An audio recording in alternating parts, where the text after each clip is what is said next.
UPSC 2026 prelims का exam GS paper UPSC ने क्या बना दिया इस पेपर को, ये नहीं पता।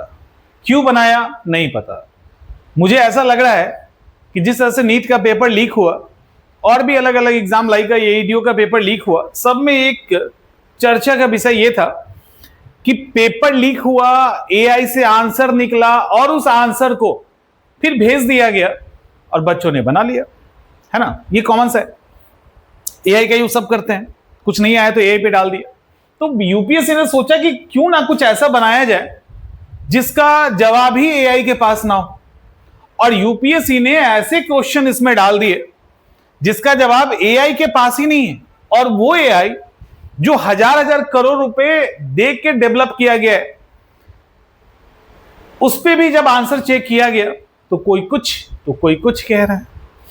तो यूपीएससी ने सोचा कि अगर गलती से कहीं पेपर लीक होने का हवा चल रहा है, कहीं हमारा भी पेपर लीक हो गया, फिर क्या करेंगे। तो उन्होंने ऐसा लीक प्रूफ पेपर बनाया कि अगर लीक हो भी जाता है तब भी तुम कुछ नहीं बिगाड़ लोगे।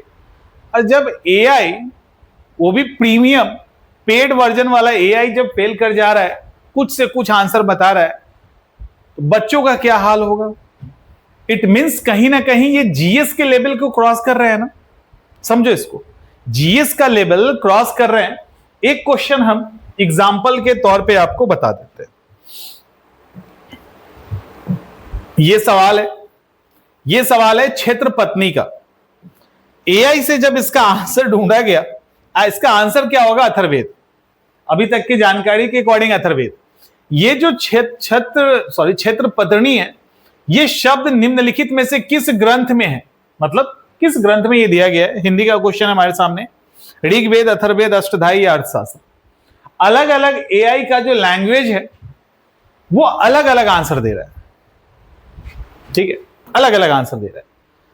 इसके बाद अब जब इस पेपर को देखोगे ना आप, कई सारी चीजें हैं, हर एक चीज पे हम लोग विस्तार से चर्चा करते हैं।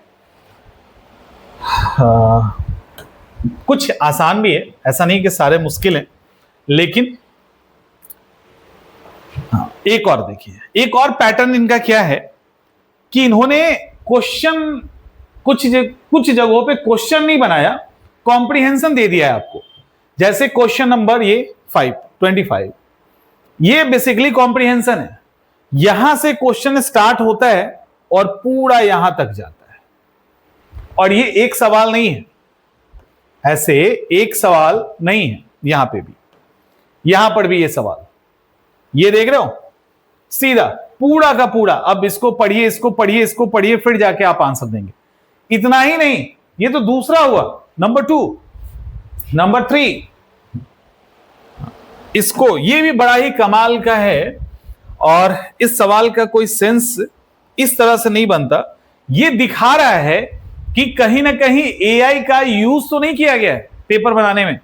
ऐसा लग रहा है कि पेपर बनाने में एआई का यूज किया गया है। जैसे ये फ्रांस में जून 2025 में एक सम्मेलन हुआ, उसमें आयोजित संयुक्त राष्ट्र महासागर FOA ने समुद्री और महासागरीय मुद्दे, विशेष रूप से समुद्धानशील आजीविका आदि का ब्लू ट्रांसफॉर्मेशन हेतु संधारणीय मत्स्य पालन और जल कृषि पे सशक्त विचार। इंग्लिश वाले मिला लीजिएगा, अभी हमारे पास हिंदी का सवाल है। अब इसको हम डिस्कस बस इतना ही करना है। ये क्या है देखो, FAO जानते हैं, खाद्य और कृषि संगठन होता है। ब्लू ट्रांसफॉर्मेशन के लिए प्रस्तावित बेहतर 4 के बारे में निम्नलिखित संयोजनों में से कौन सा सही है। यहां तक चलेगा। कई बार ऐसा होता है कि इस तरह के सवाल को, मतलब इस तरह के सवाल में आयोग क्या करता है, यूपीएससी का शुरुआत से ट्रेंड रहा है, आयोग क्या करेगा, ऐसे ऑप्शन देगा आपको जहां से आप उसको खींच सको, सही कर लो।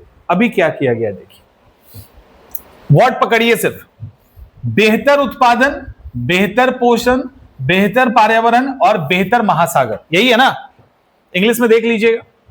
अब ये जो महासागर शब्द है, सेकेंड ऑप्शन में जीवन शब्द से शिफ्ट किया गया है, ये तीनों एज इट इज है। क्लियर। अब देखो, अब ये जो तीसरा ऑप्शन है, यहां पे दिख रहा है प्रवाल वित्ती, इसको पहले ऑप्शन से शिफ्ट किया गया, उत्पादन हटा दिया गया है, यहां पे हटाइए, यहां पे सेकेंड ऑप्शन के साथ उत्पादन हटाया गया है, सेकेंड ऑप्शन को सीधा उतारा गया है। तीसरे में इन्होंने अलग किया है, बेहतर ज्वालामुख, बेहतर पोषण, बेहतर पर्यावरण, बेहतर मैंग्रोव। तो ऐसे क्वेश्चंस के ऑप्शन सेट किए गए। क्लियर? तो ये क्या कर रहा है, ये परेशानी का कारण है इस बार के पेपर में। क्वेश्चन में कुछ क्वेश्चंस नहीं, नंबर ऑफ क्वेश्चंस में संख्या अच्छी खासी है जो काफी लेंदी है। इसके बाद आईआर में, आईआर के सवाल भी देखते हैं, चलिए इसको छोड़ते हैं। आईआर पॉलिटी में ये इन कर गए हैं। पॉलिटी जो है ना, पॉलिटी वाला जीएस वाला पॉलिटी नहीं हो गया, इनका पॉलिटी चला गया पीएसआईआर वाला पॉलिटी। इंटरनेशनल रिलेशन से अच्छी खासी संख्या में सवाल है। इंटरनेशनल रिलेशन कौन? जीएस वाला नहीं, इंटरनेशनल रिलेशन ऑप्शनल वाला। ये पवेड में एंट्री कर जा रहे हैं। राज व्यवस्था दिया हुआ है, इसका मतलब ये थोड़ी ना है कि कुछ भी, ये नहीं ना कि कुछ भी पूछ लेंगे। इनकी एंट्री पवेड में हो रही है। मिडावल हिस्ट्री से एक सवाल है, मध्यकालीन भारत से एक सवाल है। तो स्थिति यह है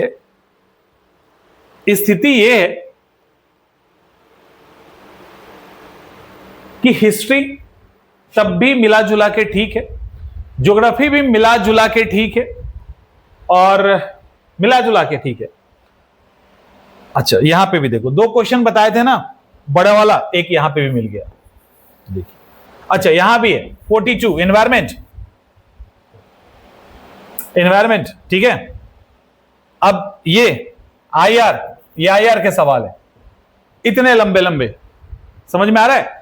तो क्वेश्चन कहीं ना कहीं, और इसका आंसर ढूंढने जाओगे ना तो आंसर कुछ से कुछ आएगा। अब सवाल है कि जो ये क्वेश्चन आया है, फिर हमारे आगे की स्ट्रैटेजी क्या होगी, या इस तरह के क्वेश्चन आएगा तो हम क्या सीख रहे हैं इससे, हम आगे कैसे अप्रोच करेंगे। देखो, एक चीज क्लियर कर लीजिए, एकदम कान खोल के, हमने आपको कई बार बताया है, खास करके यूपीएससी के एग्जाम में इस तरह के चैलेंजेस आपके सामने आएंगे। लेकिन अगर पेपर की बात करें तो पिछले 3-4 सालों में ये one of the toughest paper है, एक मुश्किल पेपर है, ठीक है, और आसान नहीं है इसमें एक अच्छा स्कोर करना, क्योंकि आप में से बहुत सारे बच्चे बैठे हैं, एक बार एक्सपीरियंस शेयर करना। लेकिन अगर आप बैठे हैं एग्जाम में तो हालत तो खराब हुई। ऐसा कोई भी बच्चा नहीं होगा जिसकी हालत खराब नहीं हुई हो इनके क्वेश्चन पूछने के। जब एआई फेल कर रहा है, जिसके पास दुनिया की सारा इंफॉर्मेशन है, हर एक किताब का डाटा उसके पास है, इंटरनेट का सारा डाटा है, यूट्यूब के वीडियोस के डाटा है, नेशनल इंटरनेशनल लेवल पे जितना जो है सब डाटा है, और उसको सेकेंडों में प्रोसेसिंग करके हमारे सामने रख रहा है, और हम कुछ नहीं कर पा रहे। ये बता रहा है, ये चीज समझा ये रहा है कि ऐसा नहीं है कि पेपर आ जाए तो भटक जाइएगा। कोर टॉपिक, देखो पहली बार ऐसा हुआ है कि यूपीएससी अपने कोर टॉपिक से भटका है। इसके पहले क्वेश्चन पेपर टफ आता था, हम ये मानते हैं, पेपर टफ आया है, बहुत बार आया है, लेकिन कोर टॉपिक में ही वो क्वेश्चन को डिफिकल्ट करते थे, कोर टॉपिक के अंदर ही क्वेश्चन पूछा करते थे। इन्होंने कोर टॉपिक को क्रॉस किया है, लेकिन आपको नहीं करना है। अभी भी जिसने कोर टॉपिक को पकड़ के रखा है ना, कट ऑफ को निकाल रहा है। आपको ये काम नहीं करना, अगली बार फिर ये ठीक हो जाएगा। कोर टॉपिक क्यों जरूरी होता है? क्योंकि आपका जब तक बेसिक कॉन्सेप्ट या जो सब्जेक्ट है उसका जो कोर हिस्सा है वो क्लियर और क्रिस्टल क्लियर नहीं होगा ना, यूपीएससी का एग्जाम वैसे भी नहीं निकलेगा। और दूसरा मैसेज है, जो बुकीज हैं, जिनको लगता है कि सिर्फ पढ़ने से एग्जाम निकलता है, हमने कई बार बोला है, और आप में से बहुत सारे बच्चे जानते हैं 70-30 का रेशियो, जिसका जिक्र हम हमेशा करते हैं। आपके एग्जाम में आपके पढ़ाई का जो हिस्सा है ना, वो 30% है, बाकी सारा टेम्परामेंट है, बाकी सारा टेम्परामेंट है। टेम्परामेंट बहुत मायने रखता है। देखिए, जो ये पेपर है ना, ये पेपर वो पेपर है जिसमें बहुत सारे क्वेश्चंस आपको पढ़ाए नहीं जाएंगे, ना ही आपको वो किताब में डायरेक्ट मिलेगा, ना ही किसी के नोट्स में मिलेगा, और ना ही कोई टीचर आपको पढ़ाएगा, और ना ही आप पढ़ेंगे। समझ में आ रहा है ना? और ऐसा नहीं है कि पहली बार है, हर बार यूपीएससी के पेपर में कुछ ऐसे क्वेश्चंस होते हैं जिसके साथ ऐसा ही होता है। इस बार उन क्वेश्चन की संख्या बढ़ गई है, तो ये होगा। अब इस तरह के सवालों से निपटोगे कैसे?